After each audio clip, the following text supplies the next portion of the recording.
Welcome to Write Your Book in a Flash with Dan Janal, the only podcast where you'll learn how successful people just like you have grown their businesses, expanded their influence, and made more money by writing a book. On each episode, you'll learn the inside secrets to help you create a book that can serve as a powerful marketing tool to skyrocket your business. I'm your host, Dan Janal. I help thought leaders, business executives, and entrepreneurs write their books. To find out more, go to writeyourbookinaflash.com. Welcome, everyone. I'm delighted to welcome my good friend, Mitchell Levy. How are you doing today, Mitchell? Dan, I'm doing great. Always good to see you, man. Always good to see you. Fantastic. Great to see you. You know, when I wrote my book, I quickly realized there were 5 different levels of book authorship. At the very top, I call this level 5, are the ones that are true thought leadership. You know, people who really came up with an interesting new idea, did a ton of research, and really made a name for themselves, you know, good to great, in search of excellence. Books like that. Books that people on this podcast will probably say, I'd love to write a book like that, but I don't have the time or energy to do that. So below that is the big business card book, which I really specialize in. But, you know, you could write books from blog posts, and people who've been on this podcast have done that. And our guest today actually takes that one step further and says you can write a book based on your tweets and your sound bites. So Mitchell, tell us all about that fascinating process. Well, I was going to say it's the way you classified it was fine because it fit well in your book. But we've had authors who have created books that are that number 5 category. So we have a done-for-you book publishing service. And what's really amazing when I think about it, it takes 320 hours to write and publish a book.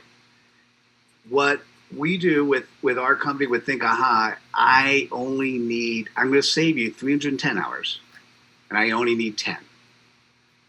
And in those 10 hours, it's all scattered other than the first 4. In that first hour, we sit down and I come up with your title and table of contents.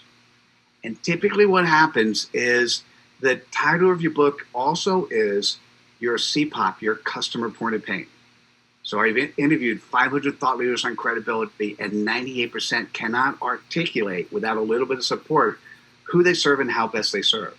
Because you want a book as a vehicle to attract your client base to come your way because you are the recognized expert at solving that problem. That is what your CPOP is, your customer point of pain. If you can articulate that well, and then you reinforce it with the concept of a book, then what happens? You get brought into the door. It doesn't mean you're going to close business based on your book. What it's going to do is open the door so you can talk to that party and then use that to close business.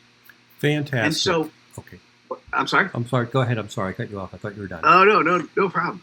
So what happens is I need an hour to come up with your title and table of contents. We do that together. That represents your CPOP. We then create an asset called a book. And that asset called a book, I do a 3-hour interview to pour your genius. And from that, we do create quotes, which are available to tweet or share on Facebook or share on LinkedIn. I've got a platform called Aha that has 2 million users, and those users are actually sharing your content. But more importantly, we're creating a book in hardcover, paperback, Kindle. We let you read your book in an audio perspective. And then part of the service now is we take one of the sections of your book and we create a 1-hour course. So when you're done with us, for the book itself, you spend 10 hours. Essentially 4 hours up front defining what the book is about and then having that 3-hour interview. And that's all we need to pull the genius from your head. However, and this is what's really important, we're going to be sharing content with you. We're going to share the descriptions of what the book is about. We share section summaries of what the sections are about. We're going to share 140 aha messages. And you get to update those and make them yours. So maybe we got it 80% right or 85% right.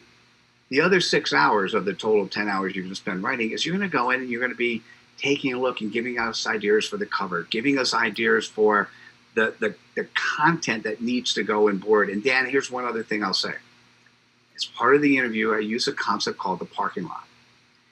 In a parking lot, you put things that are important but not important for a particular project. So in that 3-hour conversation, we're going to come up with a list of parking lot ideas of things that you should be able to add to your book.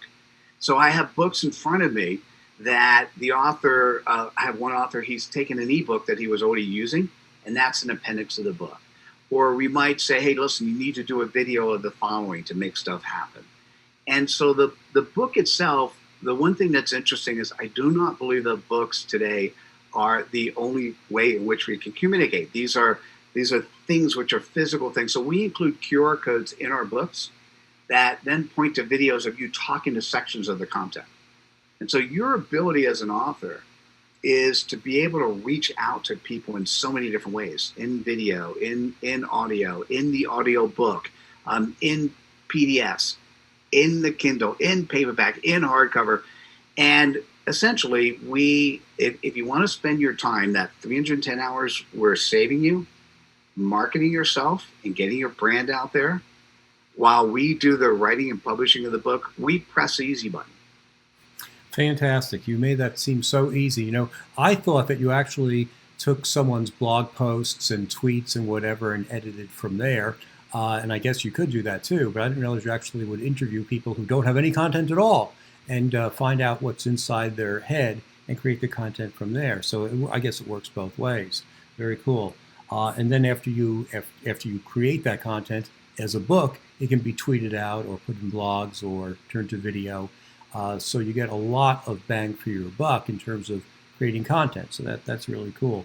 You know, I didn't want to imply at all when I introduced the concept of the 5 levels of books, going from tweets to thought leadership and individual research, as one being better than the other, because I know you've worked with a lot of people and I've read your books, and you know, you can pick up a lot of information as a reader by reading these little sound bites and tweets, 365 of them. And you can also position yourself as an author as a totally credible person by doing this information. And frankly, today people have such limited time spans and limited attention spans. We only talk for 15 or 20 minutes because I don't think people want to listen more. So why not have a book that people can really read through in just a couple of minutes and be credible? Can you tell us about some of your case studies of authors who've used books for the credibility and the kind of results they've gotten? Absolutely. I'll do one. I'll do my own, and then we'll talk about a couple others. Great. So first, by the way, we typically do 140 aha messages, not 365. We have done a 365, and that was somebody who wanted a calendar. So what often happens is, so you have a book, and I'm holding the book right now called Credibility Nation. And in Credibility Nation, it is a call to action of how we as humans can be more credible and how you can be credible in your business as well as your life. And what happens is I sometimes run into CEOs, and I'm thinking in the top of my mind, a CEO of a 200-person company who used to market themselves and now wants his people to market him. Or think of it as somebody who all your business has come from word-of-mouth marketing. So what I'm going to say is this is an international best-selling book. And somebody says, well, Mitchell, I just don't want to market anymore. I want my people to market, or I just want people to find me. And I'm going to say, I'm going to read for you aha number 8 from the book. And so I'm doing this as a case study to show that what happens is you take your content and put it in a book. It then becomes an international, or part of what we deliver is an Amazon best-selling book. So you have an Amazon best-selling book, and then you could read content from it.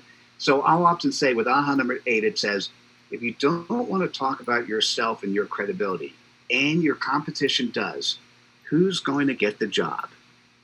And then it says, not you. So what happens is you're going to end up with 140. You pick 5 or 10 of those messages that resonate with you, and you use that in your marketing. So that by itself gets you in the door. Here's where our authors who have doubled, tripled, 10x their business is in that 310 hours we've saved.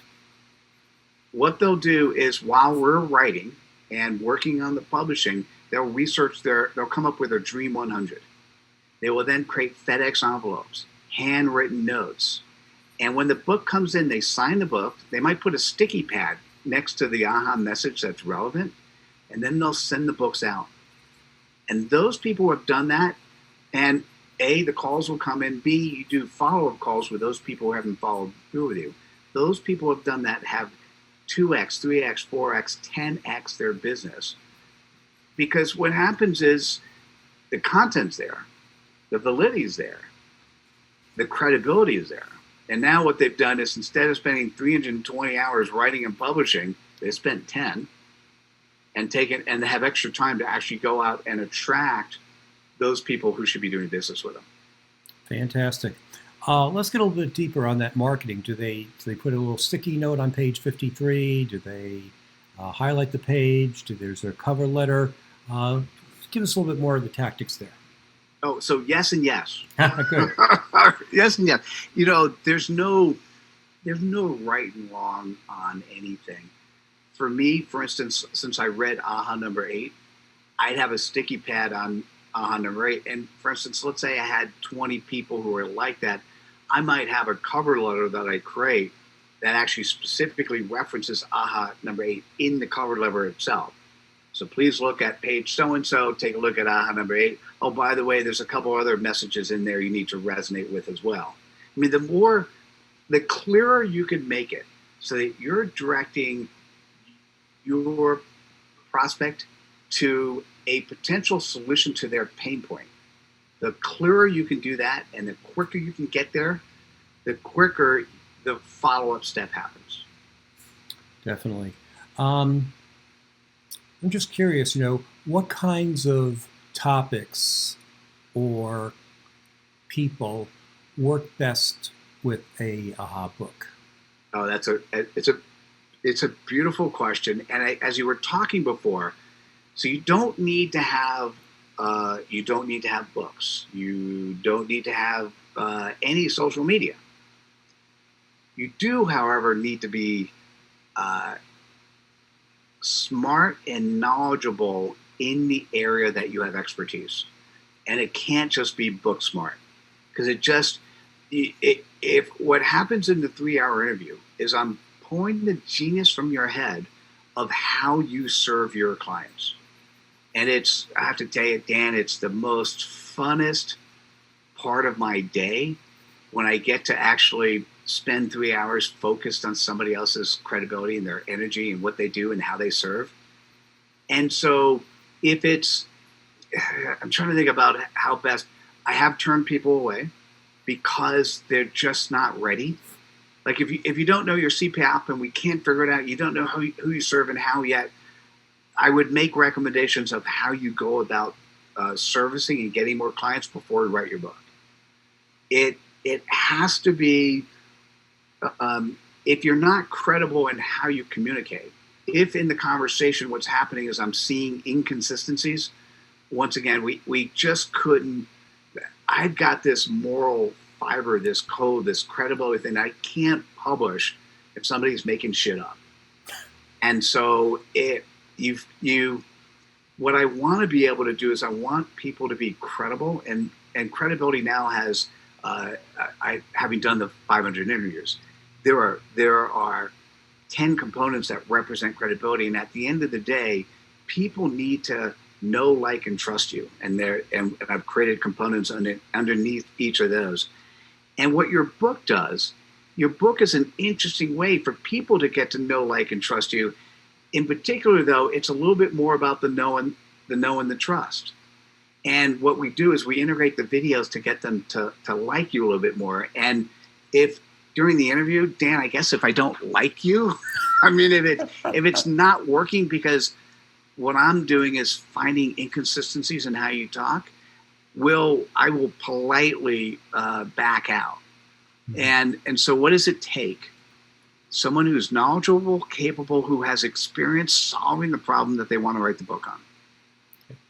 Mitchell, in the green room, we spoke about your other project where you've interviewed 500 thought leaders on how to build credibility and such like that. Can you give us a few tips on what you found that run across the board on what makes for a credible person, especially in this age of everyone making up their own facts and opinions? What rings true from the 500 people you spoke to? Those that are interested in the book Credibility Nation, the website Credibility Nation, you can learn a whole lot more.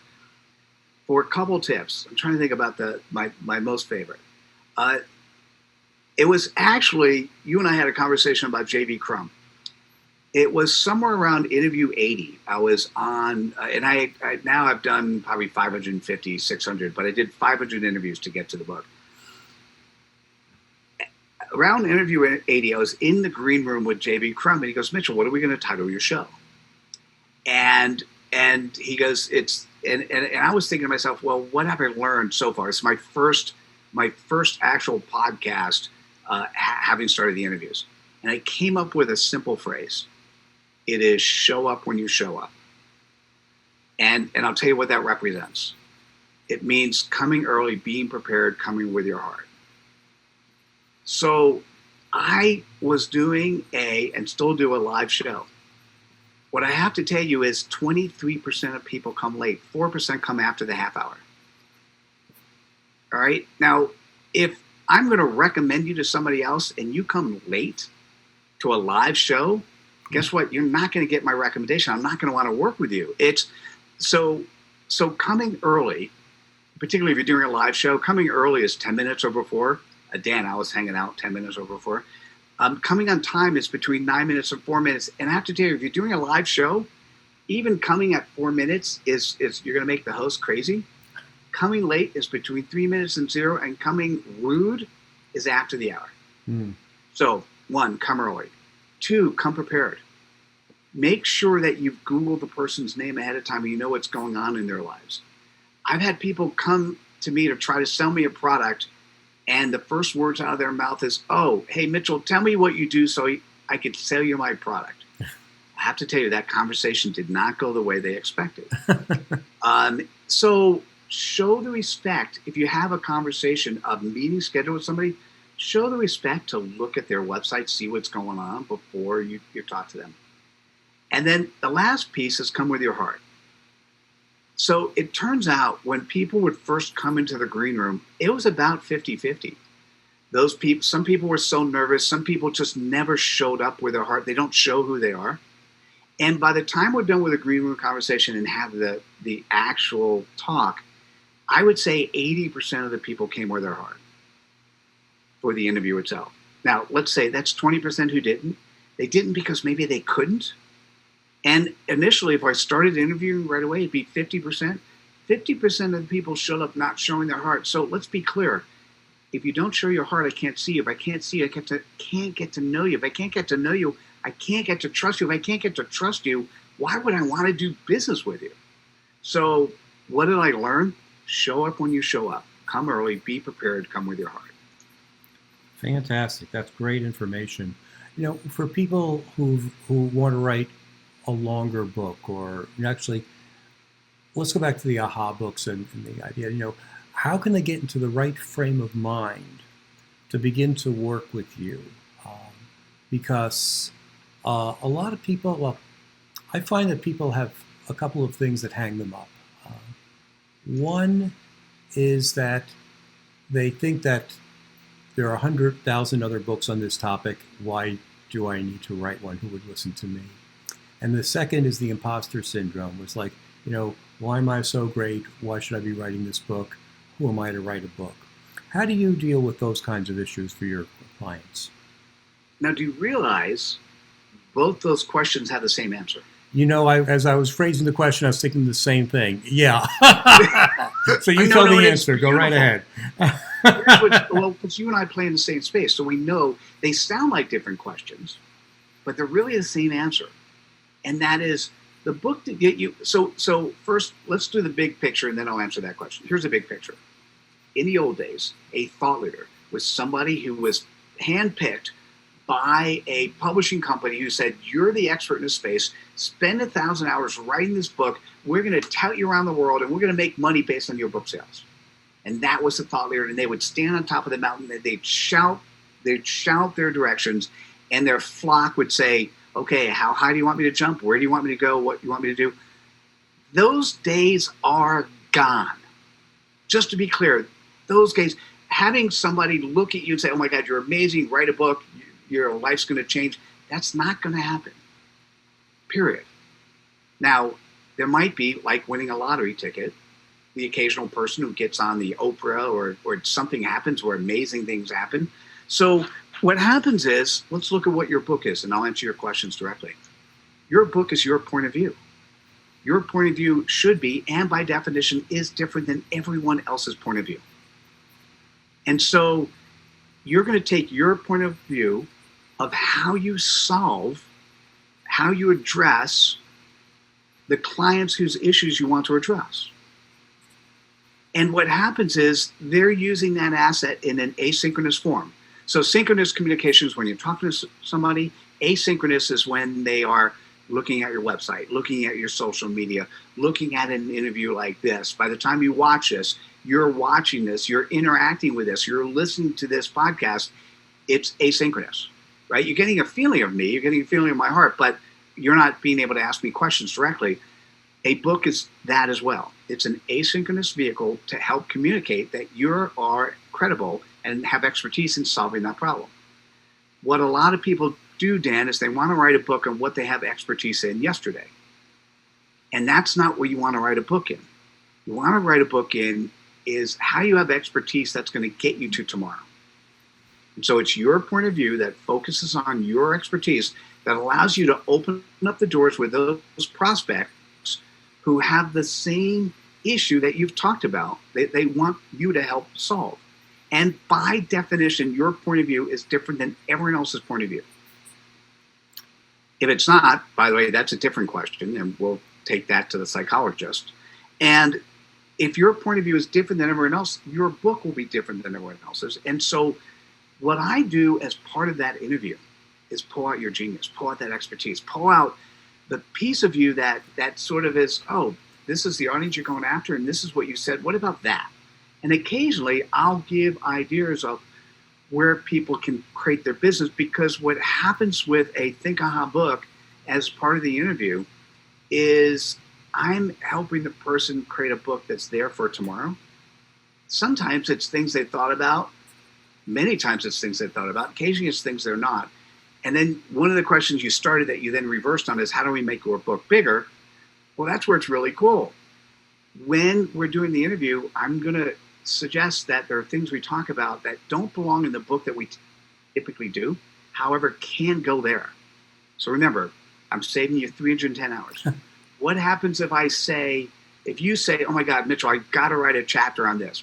Great. If it doesn't fit in the book, let's make it an appendix and you write it. Or get in front of a video camera and you talk about that topic for 5-10 minutes, and we'll put a QR code that references it, right? So there are many things you could put in appendices of book. There's also front and back matter, prefaces, forewords, introductions. There are things you could add. So if you want to add and expand to your book, what I have is a framework. And I guarantee once we do the interview, I'm going to give you that book. What then needs to happen is you get to decide of the things on the parking lot list you want to spend time on to add to your book. And so that's where it's your point of view, and you can add to it by incorporating other elements of your business or things that you do that make sense. Fantastic. And that way people can maximize their TED Talks, their PowerPoints, their podcasts, and other intellectual property. Mitchell, this has been a wonderful conversation. Why don't you tell us who your perfect client is and how they can get in touch with you?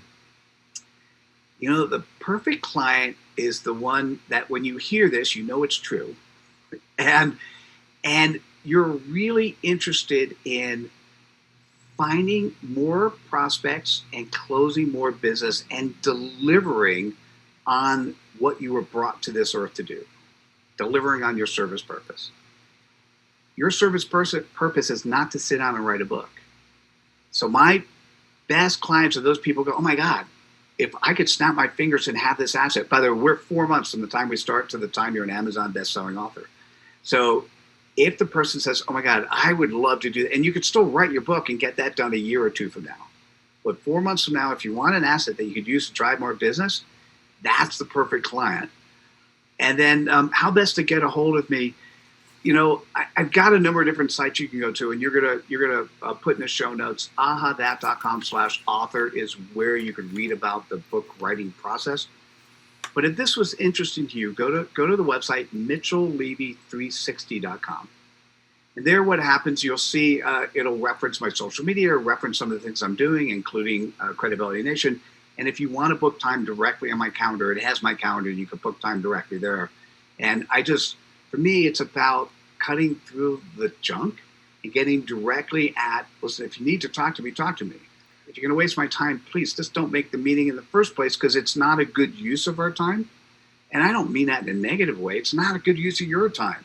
If you're prepared, let's make time, and you get access to my calendar. I'd love to talk to you and help you reach those members in the world, those people who need to see you. The book is the best way. You know this, Dan, because you're doing it. It is the best credibility tool. So let's you spend the time getting the book in the hands of the people who need to see you. Let my team spend the time of creating the book to give to you. Fantastic. Thanks for being with us today, Mitchell. My pleasure. Thanks, Dan. I loved it. Thanks for listening to Write Your Book in a Flash with Dan Janal, the only podcast that shows you exactly how people just like you have built their businesses by writing a book. If you'd like to write your book but don't know where to start, you can find great information at writeyourbookinaflash.com. Thanks again for listening. We'll be back next week with another insightful interview to help you become a top business leader.